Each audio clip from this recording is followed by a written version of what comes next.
Quiero traer los saludos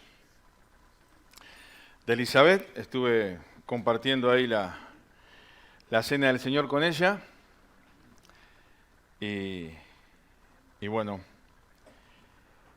ahora agradezco a Rosana y a Daniel que están con ella, acompañándola, así que le mandamos saludos y gracias por acompañarla. Esta semana ha sido una semana un poquito complicada, pero bueno, ahí seguimos. Y sabemos que estamos en las manos del Padre. Justamente de esto quería hablar esta noche.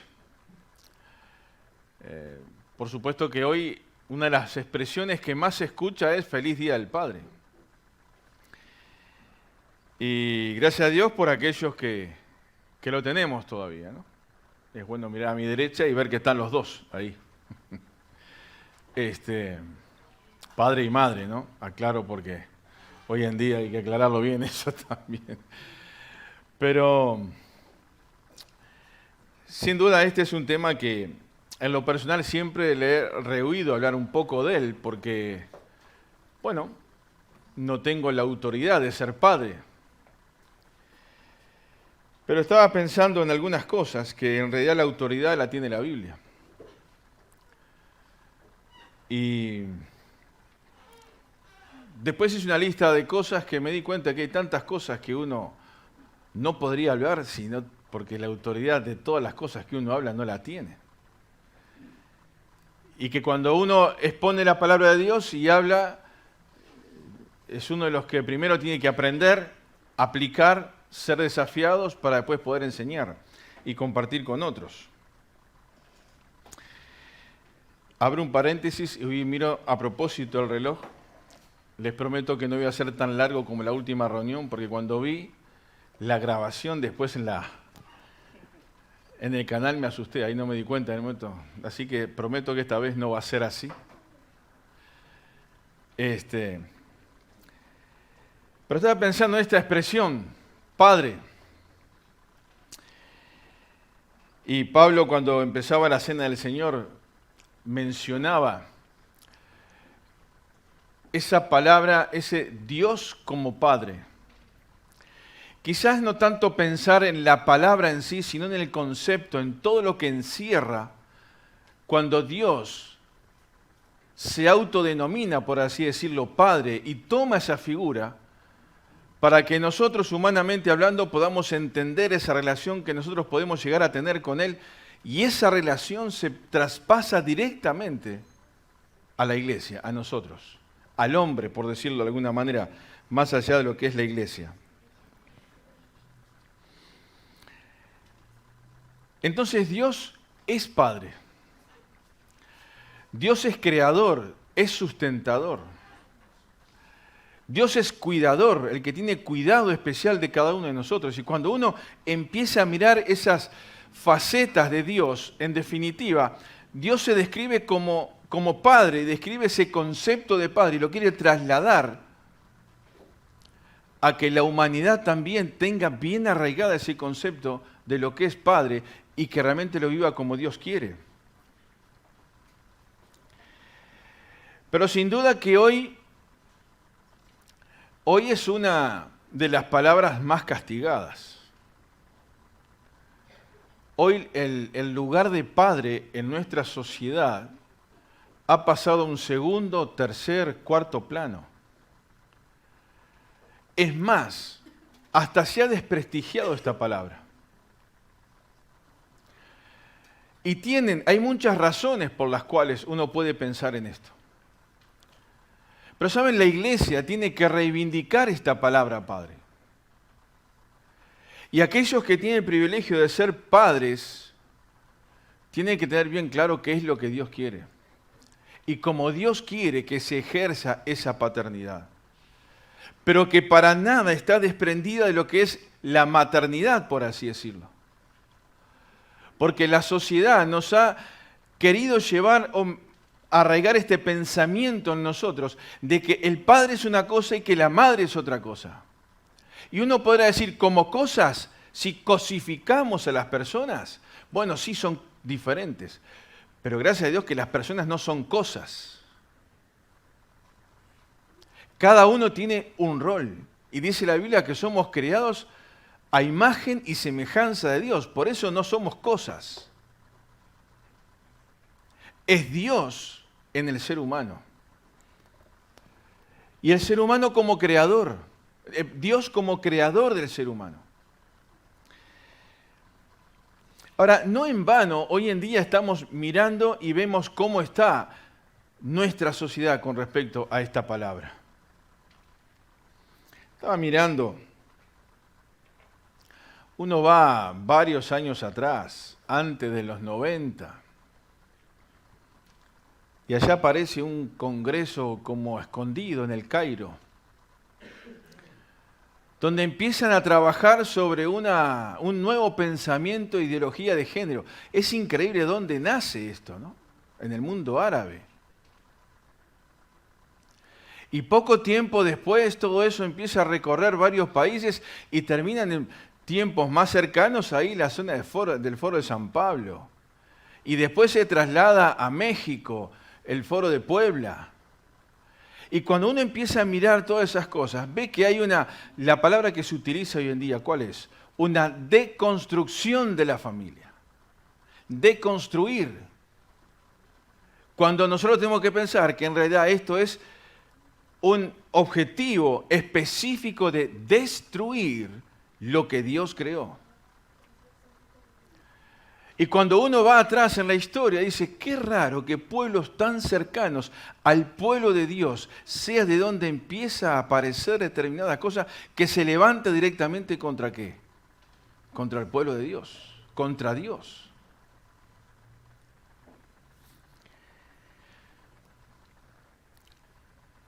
Entonces, lamentablemente hoy se politiza todo, ¿no? Discúlpenme que utilice esta palabra.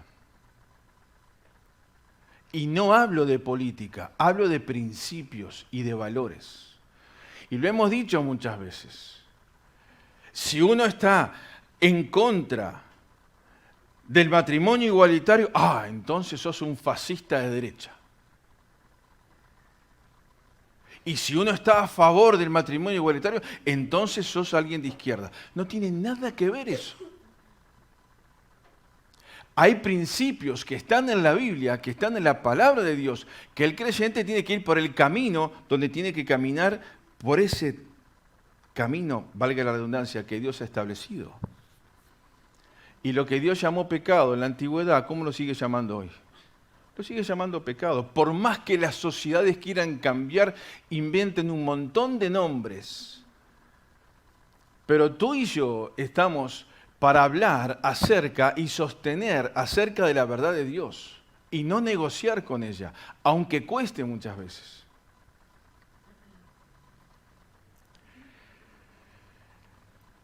Dice Santiago capítulo 1, versículo 17, toda buena dádiva y todo don perfecto desciende de lo alto, del Padre de las luces, en el cual no hay mudanza ni sombra de variación. Toda buena dádiva y todo don perfecto desciende ¿de dónde? Del Padre de las luces, de Dios. De aquel que después en el Nuevo Testamento Jesús baja a tierra, esa expresión dice, Jesús dijo, yo soy la luz del mundo, el que me sigue no andará en tinieblas. Entonces, Dios vino a traer luz en una sociedad oscura y perdida por el pecado.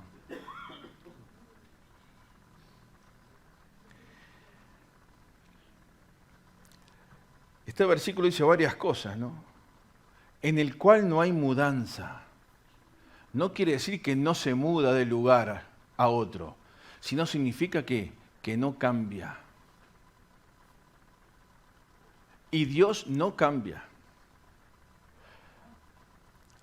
Tenemos ese versículo tan conocido.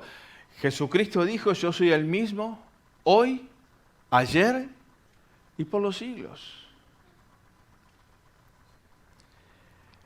Dios no cambia, entonces, por eso nosotros no podemos cambiar tampoco en nuestra manera de ver la Biblia y de pensar lo que la Biblia enseña y vivir lo que la Biblia enseña. Por eso la figura de padre es muy importante. Hoy escuchamos también esa frase bastante seguida, padre ausente. Pero no sé, capaz que no soy objetivo en esto y capaz que me equivoco, pero no escucho tanto esa frase madre ausente. Algunos dirán, y no, lo que pasa es que las mujeres son las que siempre se quedan con los hijos y esto y lo otro. Todo un relato que puede ser cierto, pero el INAU está lleno de niños. ¿Que quién los abandona? ¿Por qué están ahí? No solamente porque los padres no están, sino porque la madre tampoco está. En definitiva, ¿cuál es la conclusión? La familia está ausente. Porque hay un objetivo directo de romper la familia, porque la familia es una organización armada y pensada ¿por quién? Por Dios. Y el enemigo la quiere romper.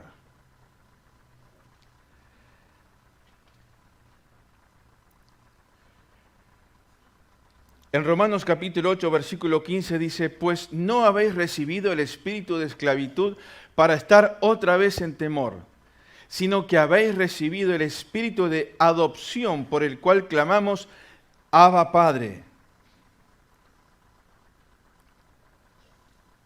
Hemos recibido el Espíritu Santo, el Espíritu que nos da libertad y nos ha adoptado y nos ha puesto en un lugar privilegiado y podemos decirle a Dios que, Padre, papito, esa expresión un poco más cariñosa, esa expresión de acercamiento a Dios, pero no de pérdida de reverencia.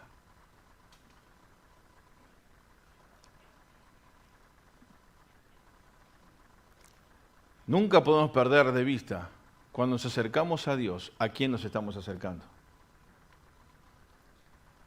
Porque por más que Dios haya tenido el mayor acercamiento hacia nosotros, Dios merece toda nuestra reverencia, todo nuestro respeto. No solamente en la forma de dirigirnos a Él, sino también en nuestra forma de vida, porque en definitiva estamos hablando de lo que Él es, aquellos que nos rodean.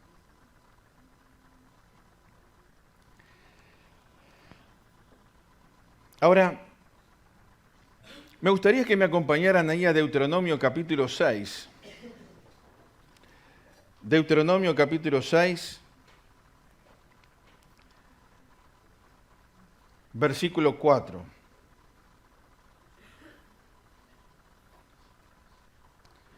Deuteronomio capítulo 6, versículo 4. Vamos a leer ahí unos versículos. Oye Israel, Jehová nuestro Dios, Jehová uno es. Y amarás a Jehová tu Dios de todo tu corazón y de toda tu alma y con todas tus fuerzas. Y estas palabras que yo te mando hoy estarán sobre tu corazón.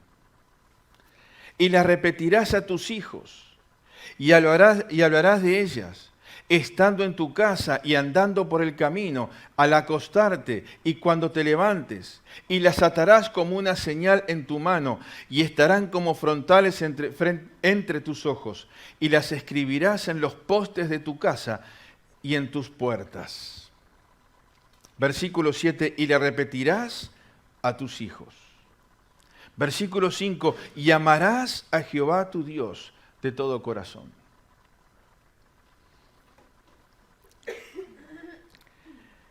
Pensaba, la Biblia habla mucho acerca de cómo debe ser un padre, pero no podemos desprender eso que Dios dice acerca de lo que debe ser un padre, de lo que es la ética cristiana, de lo que es la vida cristiana, porque lo que se le exige a un padre, se le exige a todos los creyentes, sean padres o no sean padres, sean hombres o sean mujeres. Y acá este pasaje, Dios le está diciendo a su pueblo algo muy importante. Amarás a Jehová tu Dios de todo tu corazón. Y saben, hermanos, un buen padre enseña a sus hijos a amar a Dios. Está acá Pablo López y lo voy a utilizar de ejemplo, no le pedí permiso, pero tenemos confianza. Me acuerdo que hace muchos años no, estábamos en un campamento en Mercedes, me acuerdo. Y entre todo el movimiento y todas las cosas que habían, lo vi en más de, por lo menos tengo en la mente 2 o quizás 3 oportunidades de separarse solo con Lucas a leer la Biblia juntos. ¿Verdad? Sí. Y yo digo, un buen padre ama a Dios, pero también enseña a amar a Dios, a sus hijos. Y yo puedo decir que tengo un padre que amó a Dios y que ama a Dios y que me enseñó a amar a Dios. Y hermanos, esto es algo muy importante. Porque yo no puedo enseñar a amar a alguien si yo primero, ¿qué? No lo amo. ¿Y por qué la familia hoy en día sufre? ¿Y por qué muchas familias cristianas sufren? Hermanos, porque el padre y también la madre no están amando a Dios como debieran. Y eso repercute directamente ¿en quién? En los hijos. Podríamos profundizar muchas cosas más de estos versículos, pero quiero ir rápido y quiero cumplir con mi promesa. Dice versículo 7, y las repetirás y hablarás de ellas estando en tu casa. ¿Enseñar qué?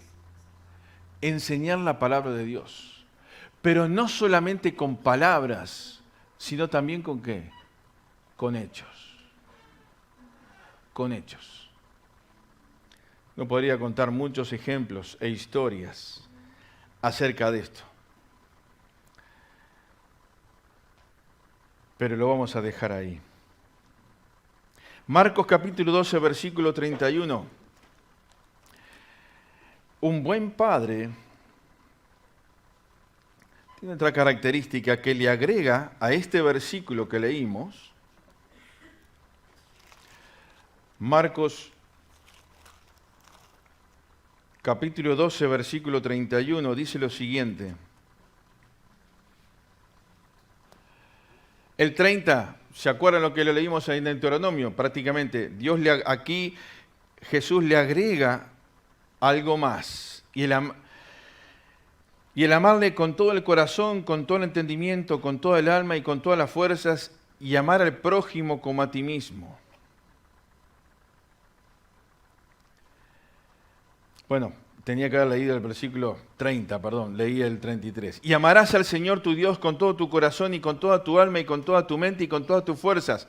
Este es el principal mandamiento. Y el segundo es semejante. Amarás a tu prójimo como a ti mismo. No hay otro mandamiento mayor que estos. Un buen padre enseña a sus hijos también a amar a Dios y amar a quién? Al prójimo. Amar al que rodea, al que te rodea. Valorar al que está al lado tuyo. Sea familia, vecino, compañero de trabajo, compañero de estudio, lo que sea. Pero transmitir eso. Yo amo a Dios. Vos tenés que amar a Dios también. El amor de Dios hace que tenemos que amar ¿a quién? Al prójimo, aunque no nos guste. Pero enseñar eso también. Esto habla de un buen padre. Y quiero agregar una frase nomás o un pensamiento. Saben, hermanos, y esto es algo que es muy delicado y es un tema muy grande para hablarlo en pocos minutos. Pero un buen padre, y sé que me meto en un terreno acá complicado, un buen padre necesita y tiene que apoyarse, y es fundamental, en una buena madre, en una buena esposa.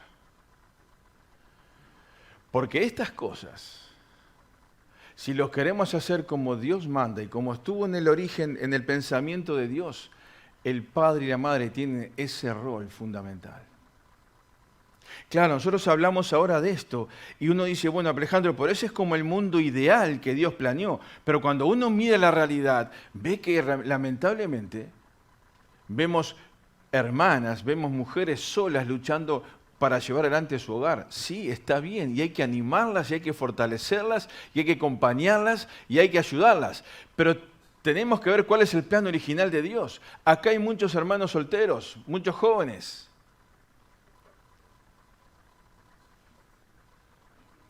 Sepan qué es lo que Dios quiere cuando tengas que formar un hogar.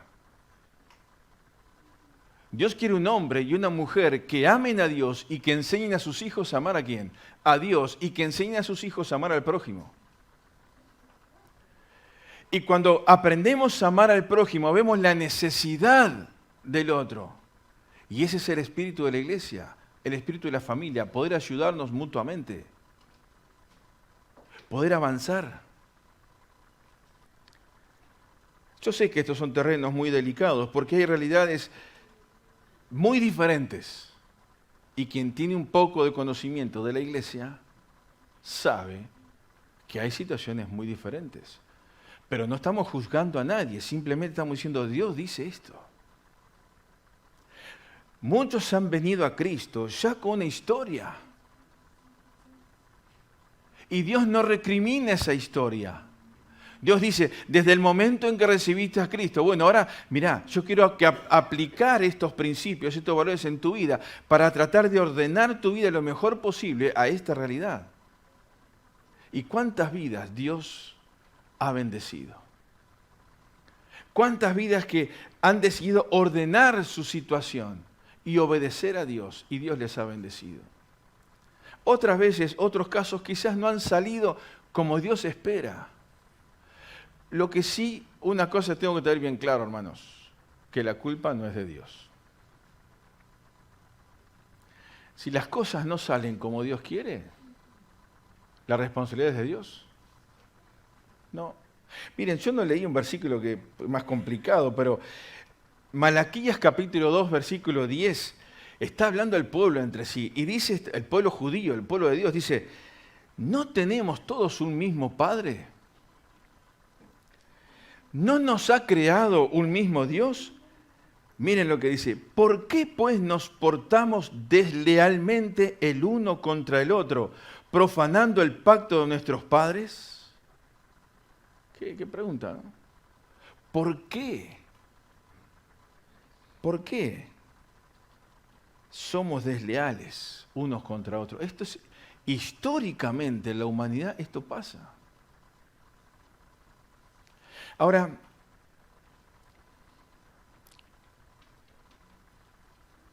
un buen padre es aquel que ama a Dios, que enseña a amar a Dios, que enseña a amar al prójimo. Y un versículo muy conocido, Proverbios 22:6.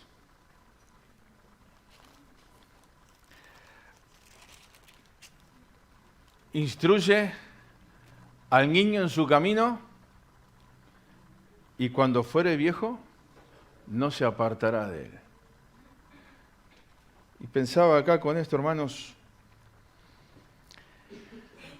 un buen padre es maestro, maestro de sus hijos.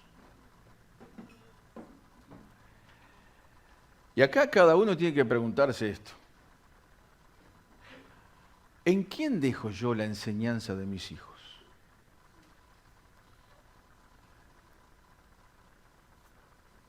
Varios conocen que están acá el ESEA, el colegio allá en Buenos Aires, el ESEA Transparente, es un colegio, un liceo, y creo que ya hasta ahora es hasta universidad, muy grande en Buenos Aires, una iglesia. De hecho, mando saludos que algunos están escuchando de Buenos Aires ahí. Y hoy escuchaba la historia. Cumplían 90 años hoy.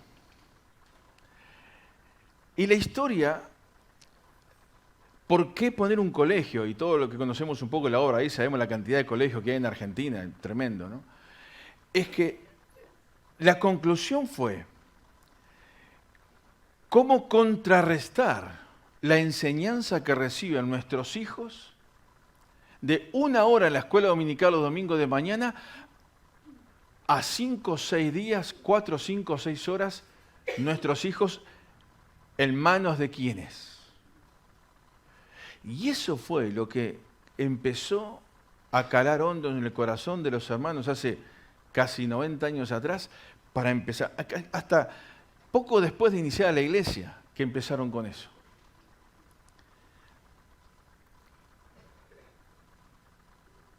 ¿En manos de quién están las enseñanzas de nuestros niños? Gracias a Dios que tenemos las escuelas dominicales. Gracias a Dios que está la actividad con los adolescentes. Deberíamos tener más lugares así para poder enseñar ¿qué? Los principios de Dios. Un buen padre enseña al hijo en aquellos temas que en la sociedad no le van a enseñar lo que ellos tienen que aprender. No descanses, capaz que suena muy obvio esto, pero no descanses la enseñanza y la crianza de tus hijos en terceros. ¿Cuántos jóvenes que no han tenido las cosas muy claras espiritualmente hablando han llegado a la universidad y los hicieron bolsa, permítanme esta expresión, espiritualmente hablando? Históricamente, no solamente ahora. Falta base, falta convicción personal. No hay mejor maestro o maestra para los hijos que sus propios padres. Claro, quizás uno dice, no, pues ¿qué le voy a enseñar yo de esos ejercicios de matemática A, B, C, H, lo que haya? Imposible. No, pero hay otras cosas que están en la Biblia, que son las herramientas que le puede dar a tu hijo para que cuando tenga que enfrentarse con la realidad afuera, en un mundo que le dice 2 papás y 2 mamás está bien, bueno, que él sepa que no, 2 papás y 2 mamás está mal. Eso es pecado. Eso es ir contra la institución que Dios formó. Lo que está bien, lo que Dios dice es papá y mamá. Lo demás es pecado. Claro, suena esto como muy simplista, pero precisaríamos mucho tiempo para desarrollar esto. Por eso, enseñador.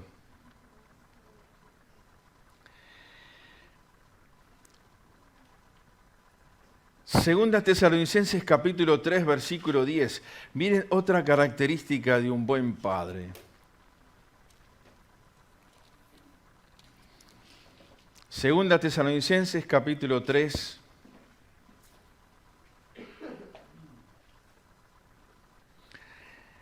Versículo 10 dice, porque también, dice el apóstol Pablo, escribiendo a la iglesia de Tesalónica, porque también cuando estábamos con vosotros os ordenábamos esto, si alguno no quiere trabajar, que tampoco coma.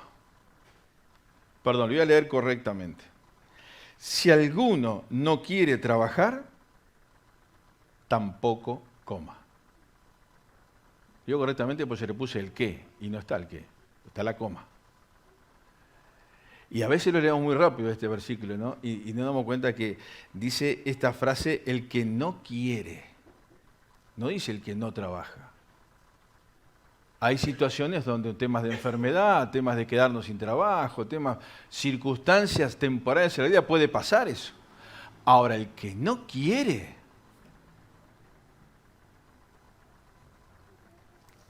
¿cuánto habría para decir de esto hoy en día? Pero no vamos a decir más nada, simplemente la lectura es clara. Dice, versículo 11, porque oímos que algunos de entre vosotros andan desordenadamente, no trabajando en nada, sino entremetiéndose en lo ajeno. A los tales mandamos y exhortamos por nuestro Señor Jesucristo que trabajando sosegadamente coman su propio pan. Y acá pensaba, un buen padre es una persona que es responsable, ¿dónde? En su trabajo. que quiere ganarse el pan como corresponde para su familia. No que está esperando de la benevolencia de X, sino que es responsable en su trabajo. Que es trabajador, que es un buen trabajador. Que tu hijo te vea ¿qué? Te vea trabajar.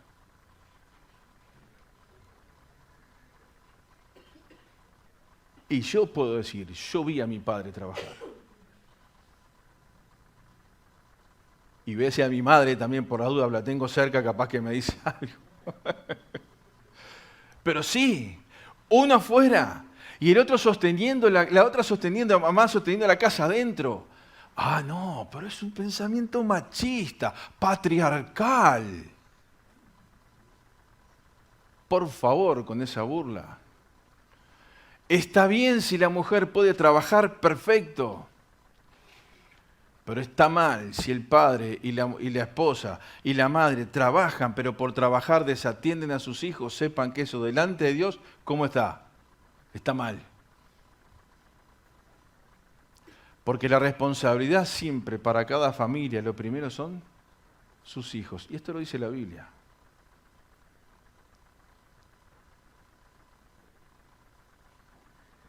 Trabajador. Un buen padre es una persona trabajadora. Y una buena madre es una persona trabajadora. Por eso, vieron, no podemos desprender padre y madre de la Biblia, dos cosas separadas, porque es la vida cristiana, que es lo que Dios quiere. Cualquier creyente tiene que ser responsable en su trabajo. Y tiene que buscar ser el mejor en su trabajo, aunque muchas veces la paga no sea lo que uno piensa que merecía. Y puede ser que tenga razón. Pero hermanos, Dios sorprende. Y hay tantas historias de ver cómo Dios sorprende. Pero me quedan poquitos minutos. Quiero ir a 1 Timoteo y sacar ahí rápidamente, mencionar algunas cosas que tienen que ver con el Padre, unas páginas más adelante. 1 Timoteo capítulo 3, versículo 2. Claro, esta es la lista para aquellos que son liderazgo en la iglesia o que pretenden ejercer un liderazgo. Y sin duda, que si no reunís estas condiciones como padre, menos podés serlo como liderazgo en la iglesia. Dice versículo 2, pero es necesario que el obispo o el anciano sea irreprensible, marido de una sola mujer, sobrio, prudente, decoroso, hospedador, apto para enseñar, no dado al vino, no pendenciero, no codicioso de ganancias deshonestas, sino amable, apacible, no avaro, que gobierne bien su casa, que tenga a sus hijos en sujeción con toda honestidad. ¿Qué le parece? Si un hombre cumple con todos estos requisitos, ¿será un buen padre o no será un buen padre? Sin duda. Y la Biblia fue escrita hace tantos años, por personas tan diferentes, en culturas tan distintas, pero la verdad sigue siendo tan real, que hermanos, cuando un padre es sobrio, es equilibrado, hace que su familia sea ¿qué? Equilibrada. Cuando un padre no es borracho o dado al vino, sin duda que su familia disfruta de ¿qué? De una paz. Cuando el padre, dice acá, no es codicioso de ganancias deshonestas, no está metido en cualquier cosa con tal de ganar dinero a costa de... ¿Cuántas familias han sufrido por tratar de ganar plata a como sea? Hermanos, es preferible tener lo justo y tener paz que querer tener mucho y no tener paz.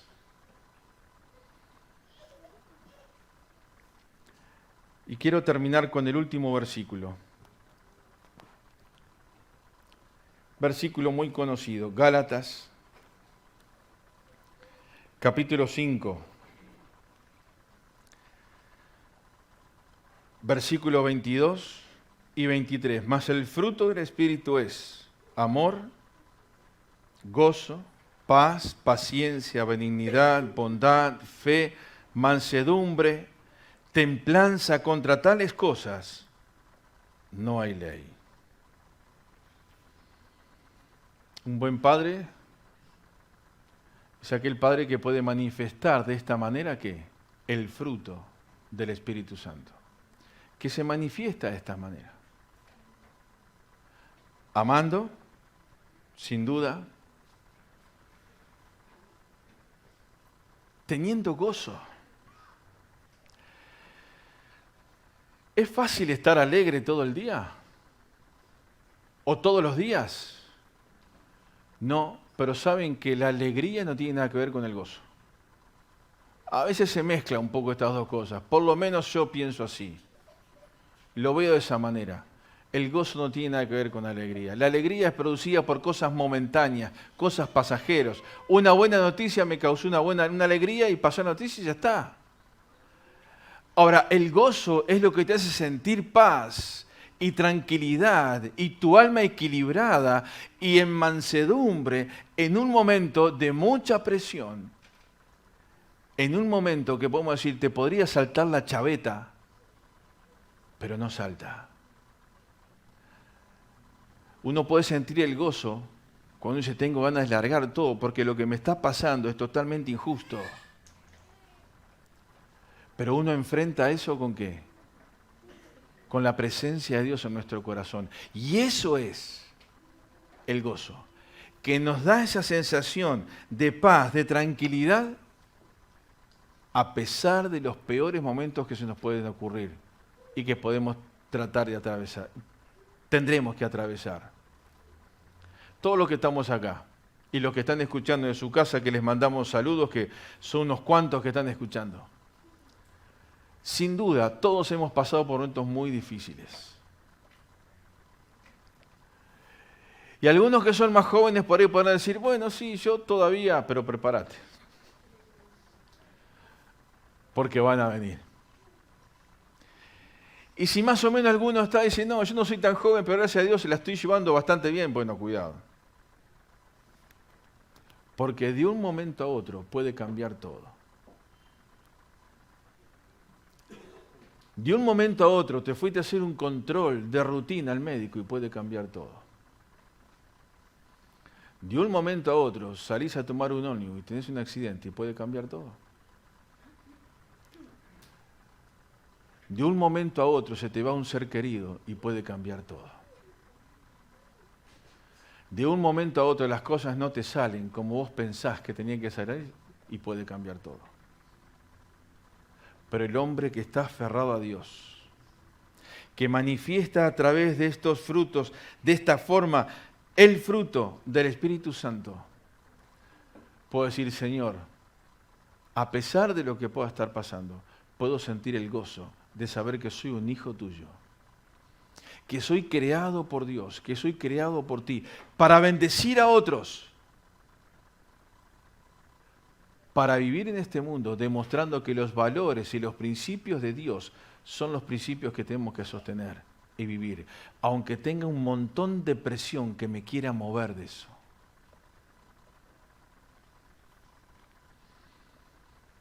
Dice Éxodo capítulo 20, versículo 12, honra a tu padre y a tu madre, para que tus días se alarguen en la tierra que Jehová tu Dios te da.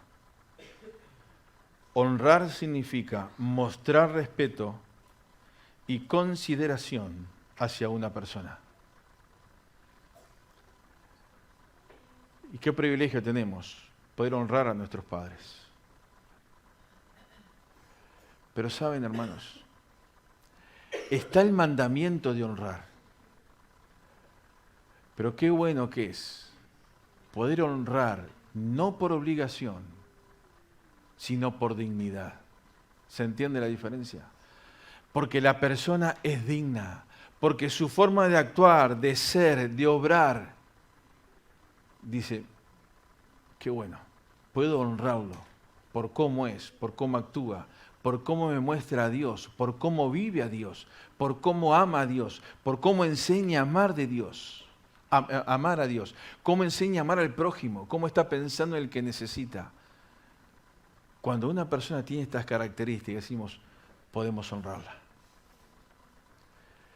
Y hermano y hermana, eso es lo que Dios quiere de nosotros, que podamos honrarle. Y que alguien pueda honrarnos a nosotros, pero no por obligación, sino por ver el obrar de nuestra vida.